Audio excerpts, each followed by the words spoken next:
నమస్కారం, నా పేరు జి కార్తి. నేను 9వ తరగతి చదువుతున్నా జెడ్పిహెచ్ఎస్ నారాయణఖేడ్ లో. మా teacher Venkatesham sir, Dhan Singh sir మా స్కూల్లో సైన్స్ ప్రోగ్రామ్ కండక్ట్ చేశారు. అందులో నేను పార్టిసిపేట్ చేసిన.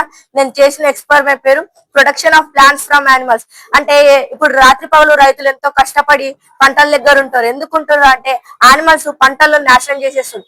వాటికి ఆహారం కోసం వాళ్ళు అవి పిచ్చిలేసి పంటల్ని నాశనం చేస్తారు. అట్లా జరగకుండా కోసమే ప్రొడక్షన్ ఆఫ్ ప్లాంట్స్ అని చేశాం. అయితే యానిమల్స్ కాపర్ వైర్ ని టచ్ చేయగానే వాటికి వైబ్రేషన్ మరియు సౌండ్ విని భయపడి వెళ్తాం. కానీ మనం హ్యూమన్ బీయింగ్స్ కాబట్టి మనకు వైబ్రేషన్ మరియు షాక్ ఏం కలగకుండా మనం ఉంటాం. అలాగే ఇప్పుడు రైతులు ఏం చేస్తున్నారు అంటే మన పంటను నాశనం చేస్తున్నారు కాబట్టి జంతువుల్ని చంపేస్తున్నారు. ఈ వడ్లు ఈ ప్రపంచంలో మనం బతకాలి, జంతువులు బతకాలి, మనం అందరం సుఖ సంతోషాలతో బతకాలి. కాబట్టి ఈ ప్రొటెక్షన్ ఆఫ్ ప్లాంట్స్ అని చేశాం. ఎనిమల్ కి ఏ హాని తలగదు, మనకు కూడా ఏం సంతోషంగా ఉంటాం. వాటికి ఏ హాని పెట్టొద్దు, మనం కూడా సంతోషంగా ఉండాలి అనేది ప్రాజెక్ట్ చేయడం జరిగింది.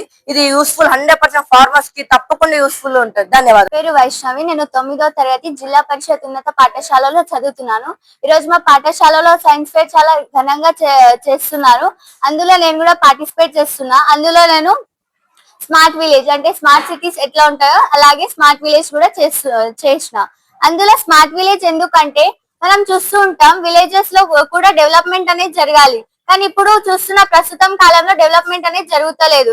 ఎందుకంటే ఎలక్ట్రిసిటీ లోపం వల్ల, ఎలక్ట్రిసిటీ లేకపోవడం వల్ల అగ్రికల్చర్ సెక్టర్ అనేది లో బ్యాక్ అవుతుంది. అలాగే వాటర్ స్కేర్సిటీ, ఇతర ఉపయోగాలకు కూడా మనం ఎలక్ట్రిసిటీ ద్వారా యూజ్ చేసుకోవాలి. కానీ అవన్నీ లేకపోవడం వల్ల విలేజ్ అనేది బ్యాక్ అవుతుంది. అలా బ్యాక్ కాకుండా అంటే ఎలక్ట్రిసిటీ అనేది అక్కడ డెవలప్మెంట్ కావాలి. అందుకు విండ్ మిల్స్, రిన్యూవబుల్ సోర్స్. అందులో విండ్ మిల్స్ ఏం చేస్తాయంటే న్యాచురల్ ప్రాసెస్ విండ్ ద్వారా అక్కడ టర్బైన్ రొటేట్స్ అనేవి తిరిగి ప్రొడ్యూస్ అవుతుంది ఎలక్ట్రిసిటీ.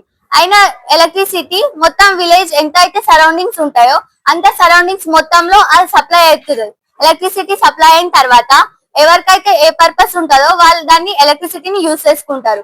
ఇంకొక యూజ్ ఏంటిదంటే విండ్ మిల్స్ వల్ల ఇంకొక యూజ్ పొల్యూషన్ అనేది కాదు. ఎయిర్ పొల్యూషన్ కాకుండా అక్కడ ఉన్న ఎన్విరాన్మెంట్ ని చాలా హెల్తీగా ఉంటది. అక్కడ ఉన్న పీపుల్స్ కావచ్చు, ఇంకెవరైనా కావచ్చు, చాలా హెల్తీగా ఉంటారు. ఇంకొకటి ఈ విండ్ మిల్స్ యూజ్ చేయడం ద్వారా బర్నింగ్ ఫ్యూల్స్ అనేవి యూజ్ చేయాలని అవసరం లేదు. నేచురల్ ప్రాసెస్ ఒక విండ్ ద్వారానే నేచురల్ ప్రాసెస్ లాగా ఎలక్ట్రిసిటీ అనేది ప్రొడ్యూస్ అయిపోతుంది. ధన్యవాదాలు. శేఖర్, జిల్లా పరిషత్ ఉన్నత పాఠశాల ఉపాధ్యాయుని. మా జిల్లా పరిషత్ ఉపాధ్యాయ బృందం, సైన్స్ బృందం ఏదైతే ఉందో వాళ్ళు ధన్సింగ్ సార్, గురునాథ్ సార్ మరియు వాసనాయక్ గాని, మళ్ళీ వెంకటేశం సార్ గాని వీళ్ళందరూ కలిసి ఈరోజు సైన్స్ ఎగ్జిబిషన్ నిర్వహించడం జరిగింది. దాదాపుగా 80 మంది విద్యార్థులు వాళ్ళు వివిధ రకాలైన అంశాలలో ప్రాజెక్టులు తీసుకురావడం జరిగింది. వీటిలో పర్యావరణానికి సంబంధించి ఉన్నాయి, శాస్త్ర సాంకేతిక పరిహారానికి సంబంధించినవి, అదేవిధంగా అంతరిక్ష పరియోజనకు సంబంధించినటువంటి అంశాలను కూడా పొందుపరచడం జరిగింది.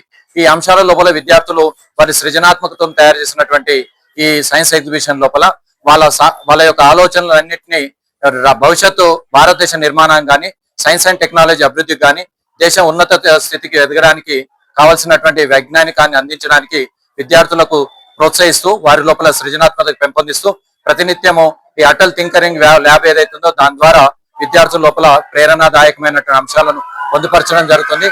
దీనివల్ల మనము ఏదైతే విద్యార్థులు అనుకుంటారో, ఏదైతే సాధించాలనుకుంటారో, వారి భవిష్యత్తు లోపల ఉన్నత స్థితికి ఎదగాలనుకుంటారో ఈ సైన్స్ అండ్ టెక్నాలజీ ద్వారానే అది సాధ్యమవుతుందని నిరూపించడానికి ఈ జాతీయ సైన్స్ దినోత్సవం సందర్భంగా ఏర్పాటు చేసినటువంటి సైన్స్ ఎగ్జిబిషన్ చాలా దోహదపడుతుందని తెలియజేస్తూ మీ అందరికీ ధన్యవాదాలు. Hi, this is Swati Dikshit. Please subscribe to SKS Fly TV.